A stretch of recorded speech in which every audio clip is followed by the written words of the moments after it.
В оккупационном суде рассмотрели фотодоказательства событий 26 февраля 2014 На 60-м заседании суда по делу зампредседателя Меджлиса Ахтема Чийгоза вновь не нашли доказательств вины подсудимого. Об этом сообщил его адвокат Николай Полозов.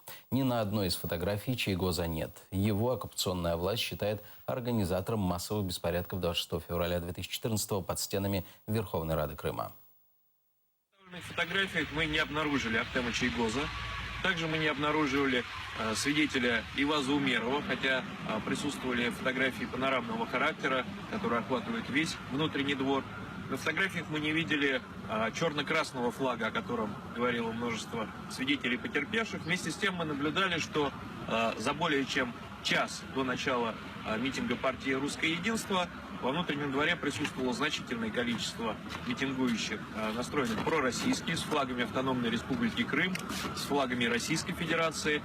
Также отчетливо на фотографиях видна цепочка, которую организовали члены народного ополчения и казаков, и которые препятствовали митингующих проукраинского митинга реализовывать свое конституционное право на свободу собраний.